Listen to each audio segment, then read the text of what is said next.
I am Katie Spurlock. I am a former high school English teacher and a former MCPS parent. My youngest is now in her first year of college, and both my kids, both my girls, needed a lot of extra phonics tutoring in order to learn to read, especially my oldest, who was in fourth grade and had dyslexia. And it wasn't until we went to a speech and language pathologist that we found out that she didn't know all her consonants. She was still really struggling with letter, sound, correspondence. Now, as you know, MCPS is now moved to structured literacy, which is a great thing because that's an emphasis on phonics. But there's always going to be kids who need more practice than their peers with phonics. And this absolutely can be done by adults and parents at home if they have the right tools to practice phonics. So I'm so excited that you're here. And a little later on, I'm going to ask you to write in the chat some of the things that you were hoping to get out of this workshop. So when we talk about phonics, phonics, the definition is the letter and letter patterns that connect to sounds in our language. So it's what allows us to sound something out, to see letters, associate them with a sound, and read a word, whether it's a real word or a nonsense word. Someone who knows phonics could sound something out. And the whole language theory, so you've probably heard about the reading wars and read lots of articles in the paper because, for the last 10 years, people have really been saying it was the move to whole language or balanced literacy, which has created a real reading problem in our country. And the philosophy of whole language or balanced literacy was that kids pick up these phonics patterns implicitly if they read enough books. So if they read books like Goodnight Moon, they would see the word night and they would know that the IGH makes I. And then they would see maybe another word like flight or right, and they would say, oh yeah, I get it. That's like night. And that's called kind of reading from embedded phonics and sort of making those connections in the brain. And it worked for many children. If it didn't work for a single child, this philosophy or idea would never have taken hold. But for about the lucky 30% of kids, this is how they learn to read. And so if you meet their parents, they may say, well, we just read aloud to this child. And then one day, lo and behold, he or she is starting to read with us. And, lucky them, lucky kid, lucky parent. But for, 50% of kids at least, they need more direct instruction with phonics. And what that means is, let's say, we're going to say, this is the letter T. It makes the sound T. Let's practice writing this letter T. What does it say? T. And that's really what direct instruction is all about. So in 2000, the National Reading Panel over there at NIH looked at 100,000 research studies of how kids learn to read. And they came up with what are called the big 5 components of successful reading. And open source phonics really focuses on the bottom 3, which are phonemic awareness, which we're going to talk about, phonics, and fluency. But there are more components to reading. There's also vocabulary and comprehension. And those are very important too, and they're different than what I would call the mechanical aspects of reading. Phonemic awareness, phonics, fluency, you need special materials to practice these. But if we want to practice, and I'm sorry, can everyone see my whole slide here? Okay, good, because it's kind of blocked by the chat here. If we want to build skills in vocabulary comprehension, we can go to the library. We can pick out any book. We can look at National Geographic article about tigers and read it aloud. Whether the kid can decode it or not, we could watch a film or a video clip. And then if we really wanted to build those vocabulary comprehension skills, we could pick out words from the article and talk about them. Not all the words, but we could say, oh, do you know what the difference between a country and a continent is? Or what does it mean when an animal's endangered? Or let's talk about the word habitat. And just that simple conversation, maybe looking up words on a cell phone if we're not sure of the definition and we want a more precise one, really models for our kids. This is how you get knowledge and start thinking about the world. And it's that background knowledge and vocabulary that's going to make reading easier and more successful too. But now let's get to the mechanical parts that you do need special materials to practice. So the first component is phonemic awareness, and that's just a fancy way of talking about speech sounds. So phonemes are just speech sounds in our language. So we have in English 44 sounds that make up our word. So as you know, we only have 26 letters in the alphabet, but combinations like OW saying ow, SH saying sh, gets us to those 44 sounds that are in all our words. Now, babies do not need to be taught how to speak. And they don't need to be taught our language, really. If they're a normally developing child, they will start babbling and they'll babble all the sounds of every human language, but soon they will zero in on the sounds of the language they hear their people speaking. And phonemic awareness is a skill that refers to being conscious of these sounds and being able to manipulate them. So for example, you could ask a child, can you say spit? And the child could be like, spit, can say it just fine. But if you were to say, well, how many individual sounds do you hear in spit? Some children will find this very difficult. They'll be like, I hear spit. I hear this one thing.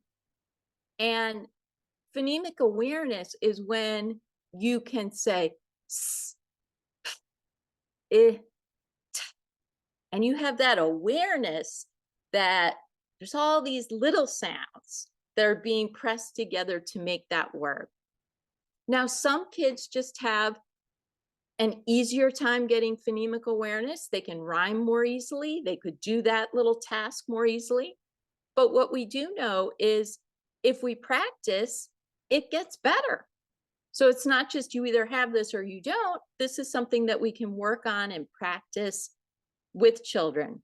And really, when they're becoming aware of phonemes and they could move them around. So if I said, hey, can you say spit without s? And then child says pit. Okay, he's sort of learning, hey, these sounds are actually little blocks like Legos that I could play around with in my mind. And that's phonemic awareness. So they're not writing things down yet, but in a way they're spelling because they're not just talking the way they were before. So when we get to phonics, now we're talking about letters. The fancy word for letters is graphemes.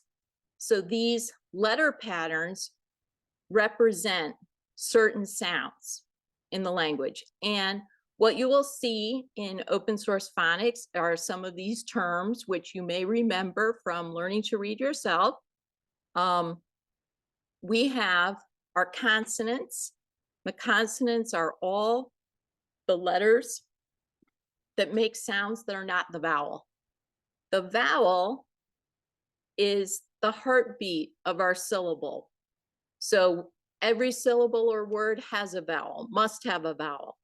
And we have our short vowels, a, e, I, and ah. And then we have our long vowels where the vowel says its name, a, e, I, o, and u. And then we have our vowel teams, some of which are just spelling the long vowels, so making e or a or o a different way. And then we have our diphthongs, ow and oi.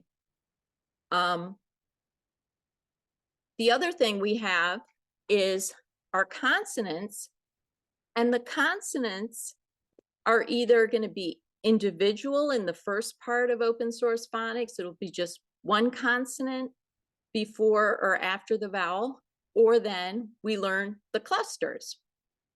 So one thing I will say about the clusters is it is easier for us to articulate and for kids to hear what comes before the vowel than what comes at the end.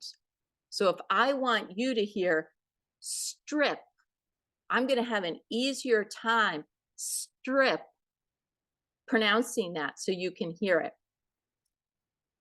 A little bit more challenging to hear prompt, because we tend to trail off at the end of words.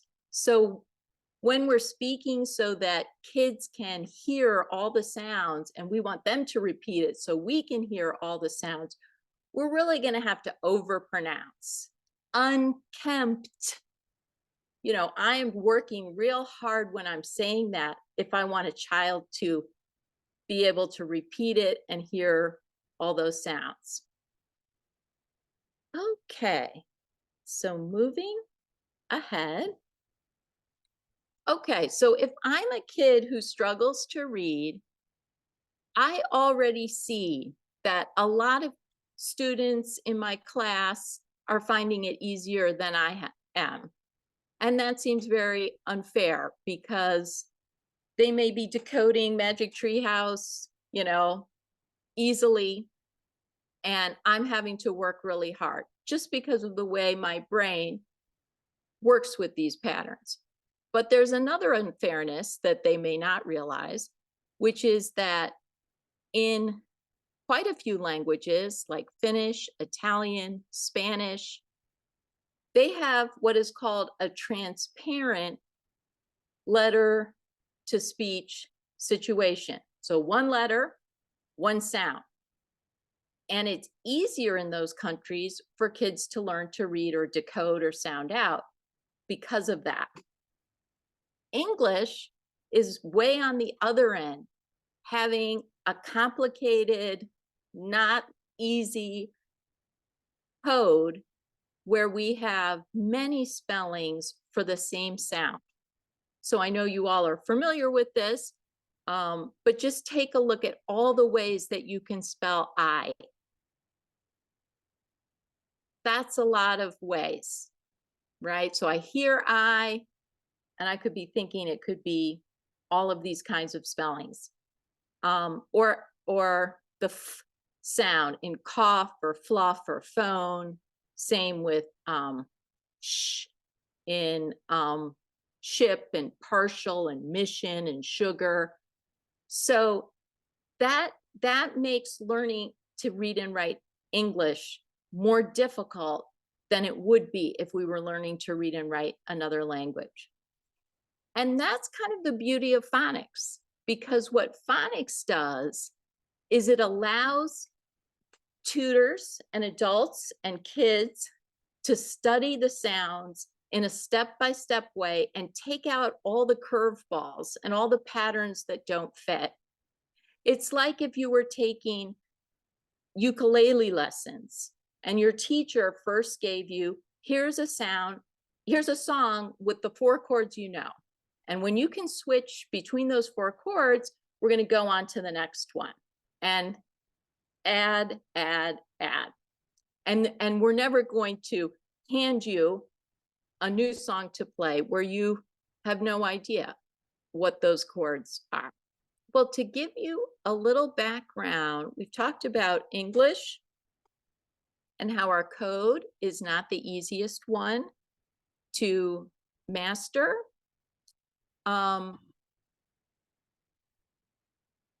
But now I want to talk to you a little bit more about the Orton-Gillingham method. And this is really what the tutoring activities are based on.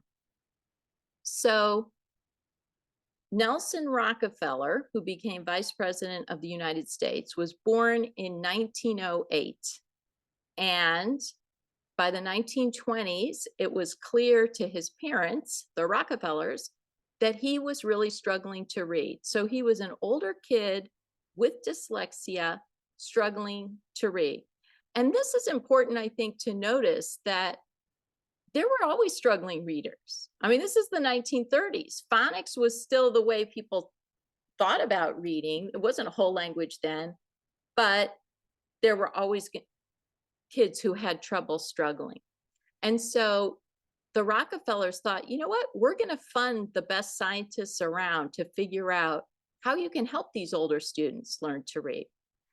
And Dr. Samuel Orton, who was a neurologist, and Dr. Anna Gillingham, who was an educational psychologist, got together, and they were the ones who designed this method around step-by-step teaching phonics patterns. So it's not just that you have the phonics patterns in order, but it's sort of how you do it. And the how was that you always combine reading and writing. You don't just read, read, read. You breathe in, read, breathe out, write. And when we talk in education about multisensory, we know now that when we involve all our brain systems, each individual one gets stronger. That's why multisensory is so powerful. And so let's look at what happens when we are decoding. We first see a letter on a page. We think about the sounds in our brain that that letter could make. We use our mouth to make the sound, blog. Blend it together, blog. Now my ears hear the words that my mouth said, and I can think about it. Have I ever heard this word? Did my teacher once mention it? You know, blog. I don't know. If we're trying to spell, our brain is working in the opposite direction. First, we're hearing somebody say blog. And I think, have I heard that word? Do I know? I can think about the meaning. But then my mouth can repeat the word. My brain then can take blog and break it up into individual phoneme sounds. Og. I can write that down with my hand and my eyes see the word. So it's that action that is the secret sauce. And for kids, when they see that they can write a word, they know they can read a word. If I can write it, I can read it. So it's really taking that time to practice that is so great. Let's take a moment to look at this. Katie, there are some questions. Yes, Do you want to yes. address that in the chat? Okay. Linda says, my grandson does not like reading. I've had him since he was 15 months old and used to read to him all the time. He does have difficulty with pronunciation sometimes, wanting to get more on phonics practice. So more of a strategy question. Yeah. And I think what Linda has said is really fantastic. If we go back to vocabulary and comprehension, all that reading aloud is great, right? Because the vocabulary and interest in language, all of that is building. And then maybe some of this frustration is matching sounds to letters. And this needs to be just slowed down, and we practice this. We'll talk more about that, like how we practice that, and feeling like it's okay to practice it. We could practice it as long as we need to practice it. It's not going to stop you from listening to an audiobook of whatever it is that you're interested in. You can also do this phonics practice. So if you log on to the open source phonics website, what we were showing was that you see all 120 lessons. You can easily click onto a lesson. They all follow a similar pattern, which we'll talk about later, which has like oral brainstorming activities, and then words to read and write, high frequency words that we write as whole words because they have quirky spellings, and words, sentences that your student can read. And also important, breathe in, read, breathe out, write, the sentences that we can write from dictation. And then I wanted to show that we have decodable stories. And actually, if you're in a later lesson, at the very end of the lesson, you will get to hyperlinks to the stories that you could then pick to read, to have your student read for fluency, which will all be decodable. And the contact information is here.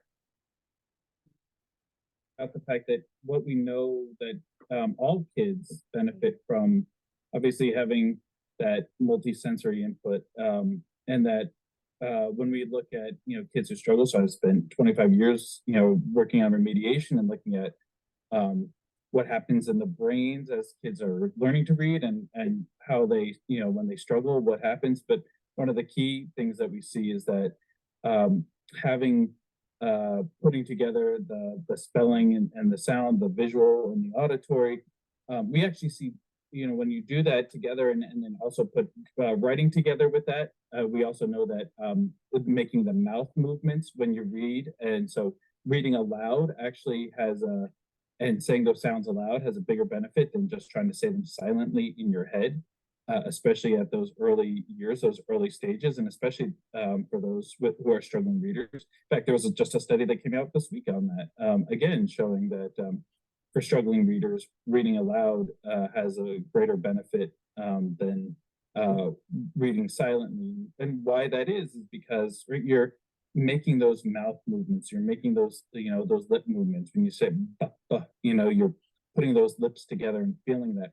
So what we see in the brains of kids as they're learning, those who are successful, and in the interventions, the interventions that are most successful are those that put together that spelling and sound. That was one of the insights that Orton had back in the 1920s and 30s, and that really has formed the kind of basis for that Orton-Gillingham method. And there are lots of systematic phonics systems that have grown out of that Orton-Gillingham system since then, but they all maintain that component of putting speech to sound and sound to speech and having that multisensory input.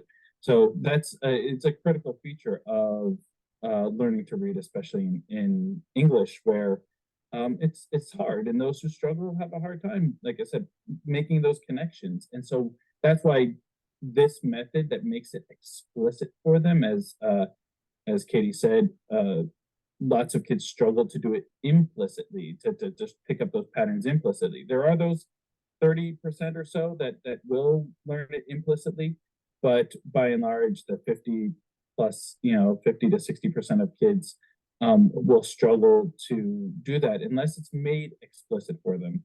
And a lot of that has to do with the fact that in this alphabetic system that we have, It is, there are a lot of variations, there are a lot of inconsistencies. And so making sure that we kind of map those patterns is critical for our learning. Okay, we could Thank stop you very here. much. Okay, and great. So I will go back to share screen.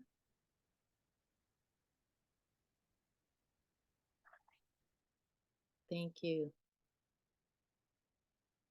So now I want to show you how open source phonics moves from the very simple. Oh, by the way, I saw a kindergarten parent here. And what we need to know before we would start open source phonics is to know that the child does know the letters of the alphabet, could sing the alphabet song and point to them correctly, because that's an important feature before you start, to be able to form all the letters and know what they're called. But so we start, then we add the digraphs, SH, TH, CH, and WH that just make one sound, so that we can now write shut and much. And then in lessons 32 to 37, we're dealing with those consonant clusters. And this is not a place we want to rush. So we build it step by step, starting with just consonant clusters at the beginning, like slim and trip and glad, and really encouraging our student. We're taking all the time we need. Camp, have the student repeat it, have the student write it. Fantastic. You got it. And we just take all that time we need. As I mentioned before, the consonant clusters at the end can be even more challenging, especially for students who may be multilingual learners, because they may not have the same consonant clusters appear at the end of words in the home language. So then it's even more challenging to hear them at the end of a word, like say crisp. Okay, so we're really being patient here. And once we're at lesson 42, we have now learned all the closed syllables that have those short vowels. And what I'm demonstrating here with this slide from Wikipedia is the prevalence of the patterns. So after lesson 42, because closed syllables like res and sat and cap and com and rep and fifths, they are so prevalent in our language that we now have 50% of running text we could sound out. When we move ahead to silent E, we're adding in all our long vowels. And once we get that under our belt, we can combine that with what we already learned about,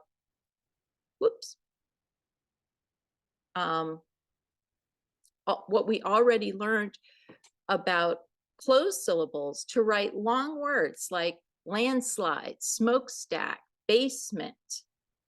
Okay, and now we look at the slide from Wikipedia, we see that the silent E pattern words like these, states, trade, slave, these are all vowel consonant silent E pattern.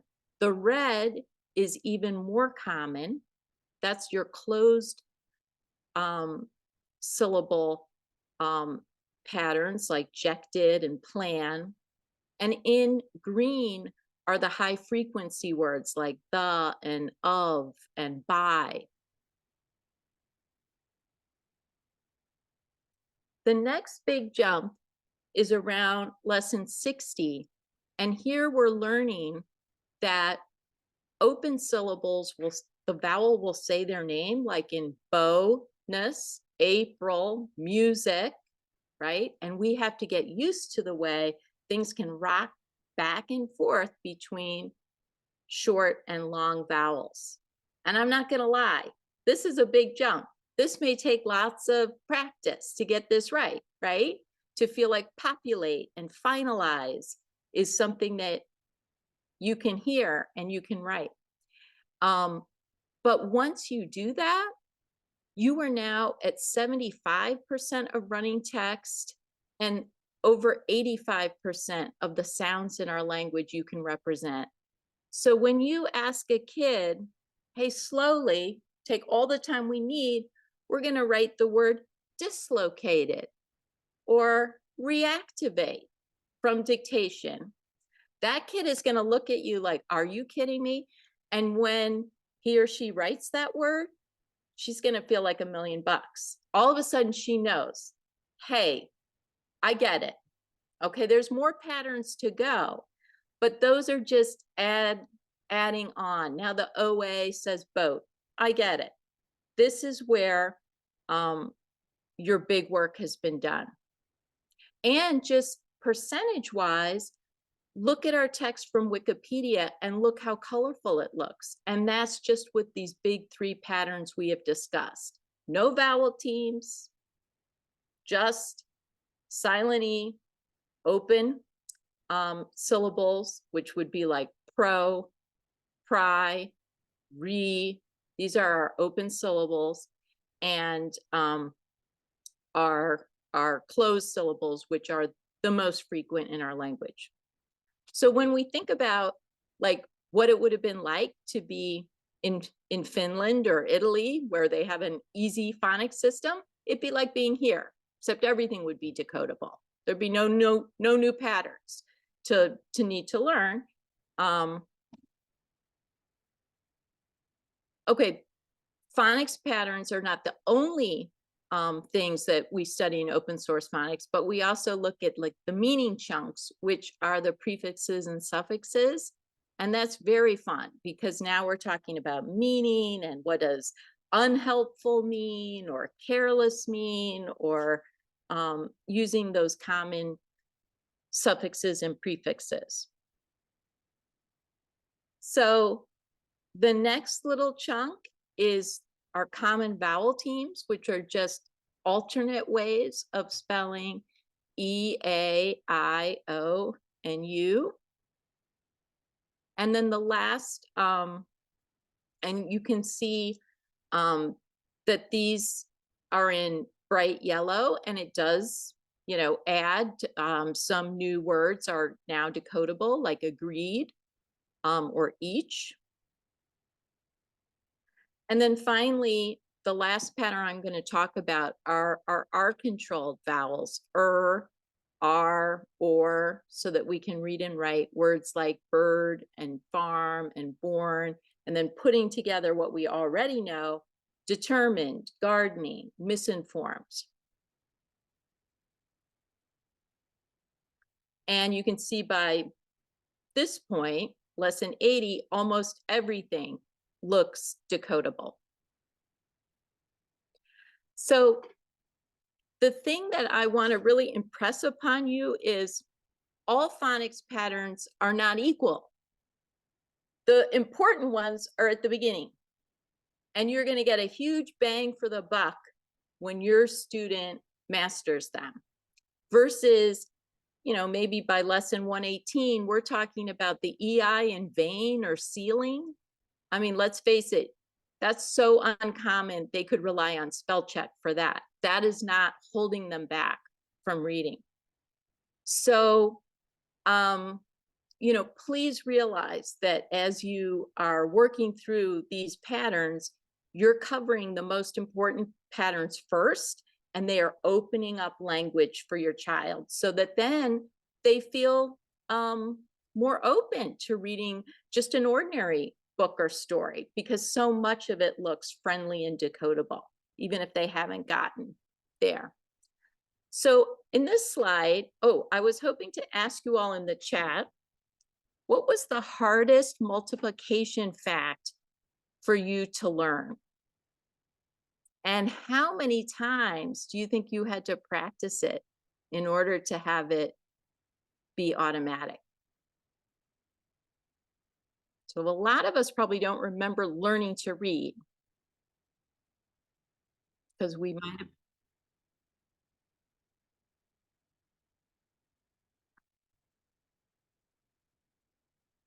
The sixes. Oh, yes. 6 times 8 was 48, was a very hard one for me.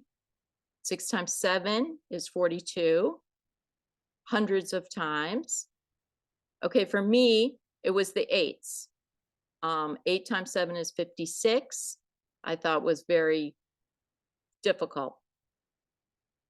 The point I want to make here is no one could predict how many times it would take individual kids to learn those facts. We'd all have different numbers of repetition that we needed before they were solid.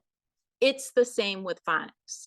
So some kid is going to just take more practice with these patterns before it becomes automatic than someone else. And what we as adults do is sometimes we're teaching and modeling how to learn something, but there's another important component, which is we're just there to encourage them. I mean, when kids play soccer, it's not like the kids are setting up the cones. You have a coach saying, dribble around these cones, and I believe this is going to make you a better player. Okay. And this is what we give our children when we do this practice with them, our faith that this is going to help you learn to read, you know, and I can still read aloud all your favorite books, but doing this practice of reading and writing is going to help. So the lessons in open source phonics follow the same pattern, kind of like when you're taking a music lesson. First, I may review, play the piece from last time. Then I'm going to do the oral brainstorming. I'm going to introduce a new pattern. I'm always going to have a new sight word. And we're going to do that reading and writing. And I want to give you a few tips about each of these aspects of the lesson. So tips for reviewing. You can use flashcards in 2 ways. You could be showing the student, I don't know if you can see this very well, flashcards and asking them to make the sound. Or I could be looking at my own flashcards, making the sound, asking the student to write it on the dry erase board. We can just take a sentence from a previous lesson. We can read sentences from the previous lesson. For oral brainstorming, okay, what we're doing now is we're just thinking about the sound. So we don't have to worry about how anything is spelled. We can say, let's think about a word that begins with and it could be anything: monkey, mission, mashed potatoes. It's always going to be easier to brainstorm the initial sound than the end sound. So you might say, hey, are you ready for a challenge? Can you think of something that ends with That might be harder, but you might say, well, my hair is getting so long, maybe I need a trim. You know, we can pantomime. Or I feel like I'm late, maybe I'm running out of time. And kids will do that. Another way that we manipulate sound is what I showed you in more toward the beginning, which was, you know, can we add or subtract sounds? Like, can you say spit without the s? And I give scripted lessons in open source phonics to make it very easy for you to practice and just follow along. For our high frequency words, here's my tip. You make flashcards. I always start just by saying, do you know how to spell the word my? And then sometimes they're like, of course, and they spell M-Y. Great, no flashcard. So that's easy. If they need the flashcard, I always let them use it. So if they're writing a sentence from dictation, don't struggle. If you want where and you want to see it spelled out, or through, look at the card until you feel like you no longer need the card, because these are just words we learn by practice, and you can write them multiple times. Okay, when we're writing from dictation, I always remind the student to repeat the word and phrase before writing it. Don't just listen to what I'm saying. I want you to get the clues from your mouth. So, Dad was cutting the grass, you say it, grass, cutting, as you're writing it, and you'll get clues to the sounds you need. I find that students are not upset by the need to revise if you're encouraging and say, oh, look, this sentence is great. We only need to look at 2 words. Would you like to guess which words? Do you have an idea which words? And sometimes they'll, oh, yeah, don't tell me, I know. Then the other thing that you can do is ask the student to read the word that is not spelled correctly. So you'd say, can you read this word? Maybe he'd sound it out, rad. Interesting, we wanted rod. That's right, we have rad. How can we fix this? Okay, tips for the triple read. This is where the coach hat comes on, okay? Because the student may say, why are you asking me to read something 3 times in a row, or a whole long story 3 times in a row? And we will just say, hey, it's because the research shows that this is the most helpful thing we can do for fluency. So we're going to do it. We can play a game of Spot It right after we're done. We can celebrate with a game of tic-tac-toe, but we're going to do this. I'm serious about it.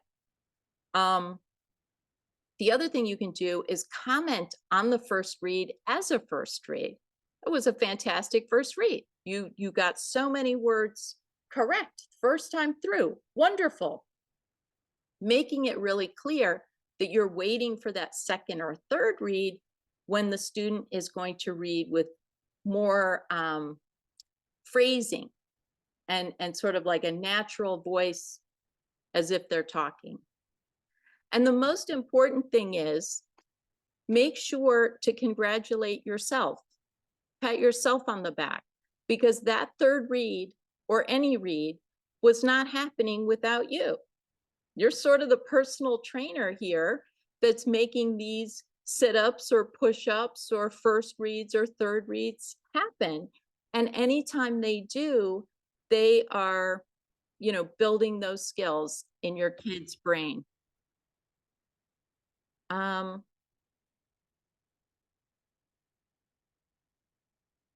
We have just a few minutes left, but I realize that I have been acting as if we go step by step and everything works out, perfectly.